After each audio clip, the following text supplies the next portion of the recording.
So now I want to show sort of a practical example of how HL7 is used to send patient information from this device here to a local or remote server. In this case, it's a database, which is currently empty, as you can see. So in order to enter records into the database from the Welch Allyn, you'll need to enter in some information to begin with. And to do that, you would go down here to Patient, press that, and enter in some information here. I've already entered in some of these fields just with some fake information. And you can see up here at the top, it's going to reflect that information. And now when I do a check for the blood pressure, it's going to record that information. And when I hit the save button, it will save that. It'll save these readings to the internal memory. So I'll go ahead and show you how that works. All right, now that I have that information entered in, I have attached the SpO2 sensor and the blood pressure cuff to my arm, and I'm going to start the pressure check. I'm kind of moving around a little bit, so it's not probably going to be that accurate, but that's okay. This is just for a demonstration. Information entered in. Under here, I have my record with the information that was taken. If I go ahead and click on this, and then hit send, okay, it'll say send successful. Now if I go back to my database prompt here, I run the same query, you can see there is the record with the matching information there. So you can see here, this is the database. This is the end result of what we did earlier with the record, taking blood pressure, the pulse rate and all that. And this is the raw database view of it. But that's not what the server receives from the Welch Allyn. What the Welch Allyn sends looks like this. And this is the actual raw message that was sent by the Welch Allyn. And as you can see, it's kind of a little complicated to understand. And that's sort of intentional. And when this was made, this is HL7 2, was made pretty long time ago. And the idea behind it is that this is saving time and resources by giving a very small message. So it's much more difficult to read, but it uses a lot less data to send. HL7.3 is a lot more readable, looks a lot more like XML. And I can switch to the program that's used to convert this message into something that the database can understand, because the database is not going to understand any of this. The database is going to want a query with data values in proper places, and if I sent this over to it, it wouldn't understand this. So if I go over to the program here, this is called Mirth Connect, and Mirth Connect, it's actually been bought out. It's called it's been bought out by NextGen, so I think it's called Next Connect now. But it's basically the same program either way. Its job is to take these raw HL7 messages, figure out what data is being sent where, and then convert that into something that the database can understand. So if I go to Mirth Connect here, I can go to channels, and I have my Welch Allyn channel here.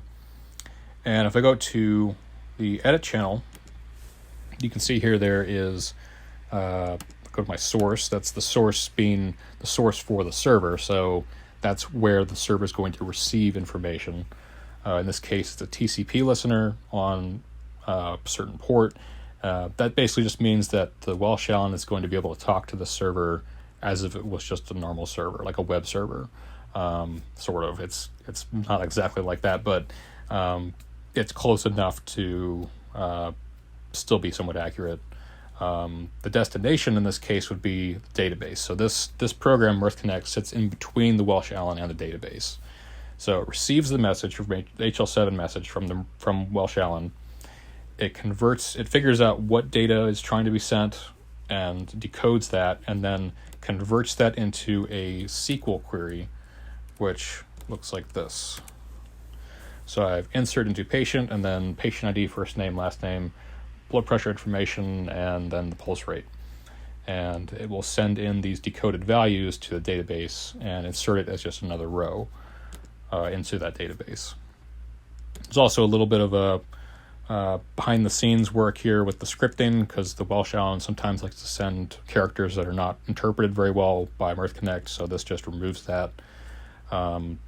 That's all sort of just behind the scenes stuff. But if I go to view messages for that channel, you'll see here, this is the message that was sent just recently when I took my information. So the name is the same, John Smith, the patient ID is the same, and you'll see here, even though it's kind of hard to read, the blood pressure information is also the same in this message. But again, the SQL database is not going to be able to understand this. So Mirth Connect is going to go through and it's going to process this data. So if I go to the next step in here, I can go to transformed, and I can show you this real quick.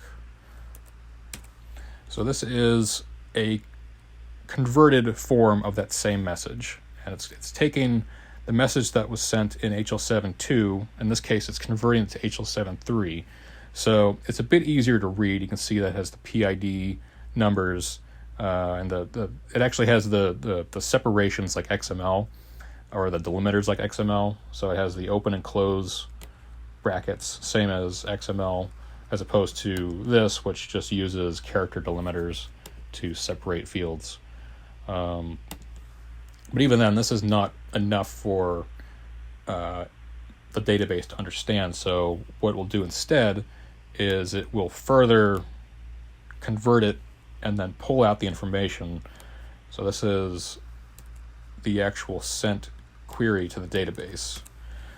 So you can see here it's connecting to the MySQL server on the internal port. The query it's sending is this same query here, and then it has the listed parameters here, and you can see these parameters are the same, and that's the information that we want to send. And from there, it's able to send that over to the database, and the database is able to interpret that correctly, and it's able to send that, is able to add that to the database. So this would be the end result, and over here is what is being sent. So you can see this is the raw message, which is sort of a mess and hard for humans to understand. And on top there we have the information we actually want.